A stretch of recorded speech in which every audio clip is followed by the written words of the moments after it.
बिस्मिल्लाहिर्रहमानिर्रहीम। बिस्मिल्लाहिर्रहमानिर्रहीम। यहूद इन मदीना, मदीने का कैसा माहौल था जब आप सल्लल्लाहु अलैहि वसल्लम हिजरत करके आए, वहाँ कौन कौन लोग थे, ये इन सब के बारे में हम पढ़ेंगे। तो इंशाल्लाह हमें सूरह बकरा और अच्छी समझ में आएगी इंशाल्लाह। फ़िलिस्तीन में जब अल्लाह का अज़ाब आया और सेकंड टाइम जेरूसलम का डिस्ट्रक्शन हुआ और रोमन्स ने अटैक किया, तो सारे बनी इसराइल पूरी दुनिया में बिखर गए। उन्हीं में से कुछ मदीना आ गए। कुछ लोग कहते हैं फर्स्ट डिस्ट्रक्शन के टाइम आए जब बुख्तनसर ने हमला किया था। कुछ कहते हैं कि सेकंड डिस्ट्रक्शन जब हुआ, जब रोमन्स ने अटैक किया फ़िलिस्तीन पर और पूरे के पूरे यहूदियों को निकाल दिया, तो उस वक्त ये मदीना आए। क्योंकि उनकी किताबों में लिखा था कि आखिरी पैगंबर खजूरों की ज़मीन पर आएंगे, तो वो यहाँ बस गए और आखिरी नबी का इंतज़ार करने लगे। इन्होंने याकूब अलैहिस्सलाम के बेटे, बड़े बेटे यहूदा के नाम पर अपना नाम यहूदी रख लिया, जबकि अल्लाह ताला ने तो इन्हें मुस्लिम यानी ओबीडियंट टू गॉड रखा था। इन्हें अल्लाह ने इनका नाम मुस्लिम रखा था, लेकिन इन्होंने अपना नाम यहूदी रख लिया।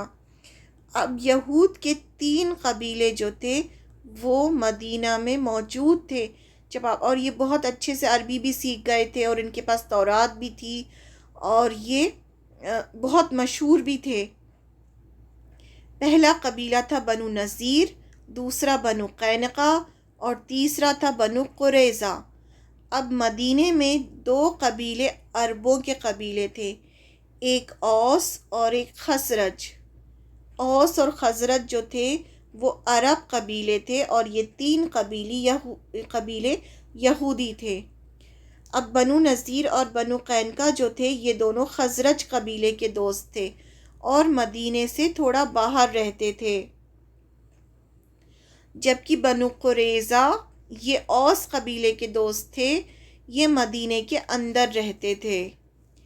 कुछ यहूदी मदीने से दूर खैबर में भी रहते थे। वैसे तो इनकी लैंग्वेज हिब्रू थी, लेकिन मदीने आकर ये बहुत अच्छी अरबी सीख गए थे। अब इनकी क्या क्या कैरेक्टरिस्टिक्स थी वो पढ़ना ज़रूरी है। इनके पास अल्लाह की किताब थी, इसलिए ये उस पर बहुत प्राउड करते थे।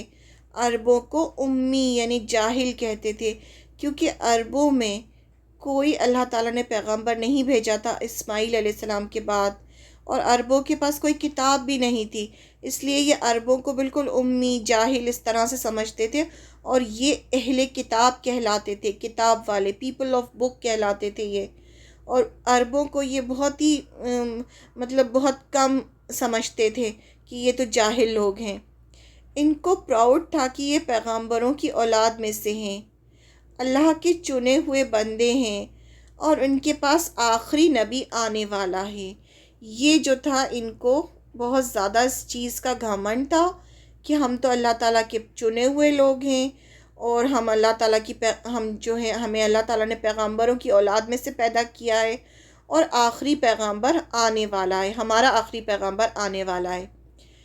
जब भी इनके साथ कोई ज़्यादती करता तो कहते आने दो हमारे पैगंबर को, फिर बताएंगे।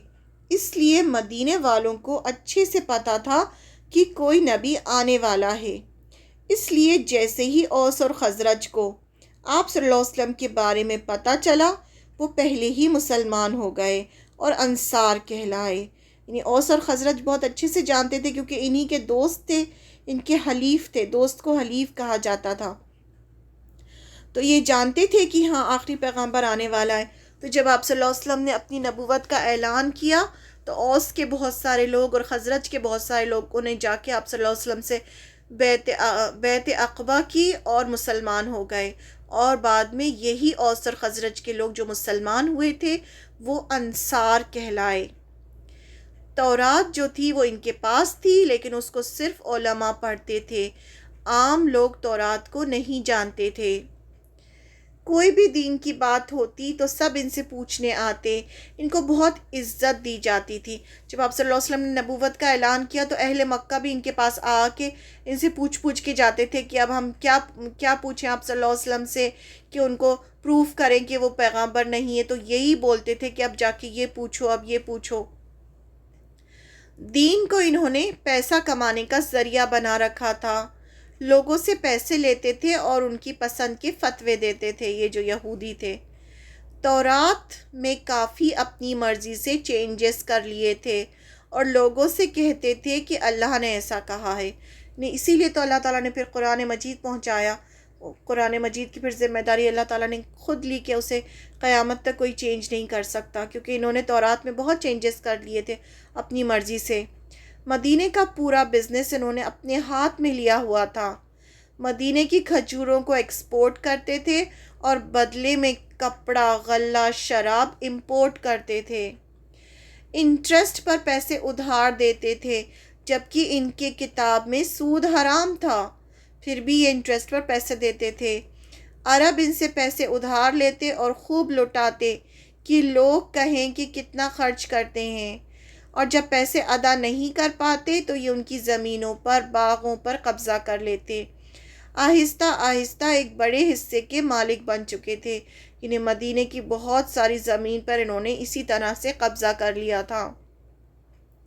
ان کے اندر سازشیں کرنے کی بھی عادت تھی، ایسی باتیں کرتے تھے کہ لوگ آپس میں لڑنے لگتے، ایسے شعر کہہ کے چلے جاتے تھے۔ اوس اور خزرج جو تھے دونوں سالوں سے لڑ رہے تھے، اور یہ ان کو لڑتے تھے اور ہتھیار بیچتے تھے دونوں کو۔ اوس اور خزرج کو سالوں سے لڑوا رکھا تھا۔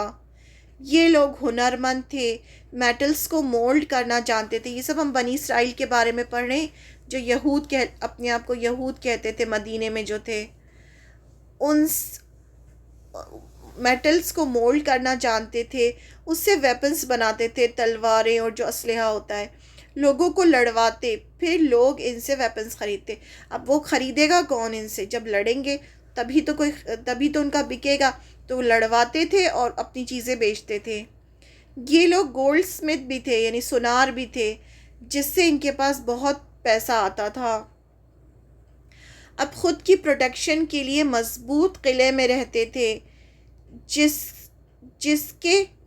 کے آس پاس ٹریز کی باؤنڈری، کھجور کے پیڑ لگا دیتے تھے تاکہ ان پر کوئی اٹیک نہ کر سکے، انہیں اپنی سیکیورٹی کا پورا خیال رکھتے تھے۔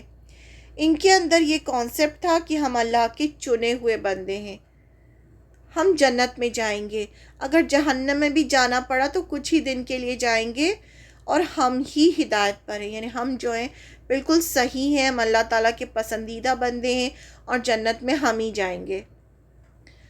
جب مکہ میں آپ صلی اللہ علیہ وسلم نے نبوت کا اعلان کیا تو یہ سمجھ گئے کہ یہ آخری پیغمبر ہیں جن کا انتظار تھا، لیکن جب انہوں نے دیکھا کہ وہ بنی اسرائیل میں آنے کی بجائے بنی اسماعیل میں سے ہیں، تو آپ صلی اللہ علیہ وسلم کا صاف انکار کر دیا کہ ہم نہیں مانتے کہ یہ ہمارے پیغمبر ہیں۔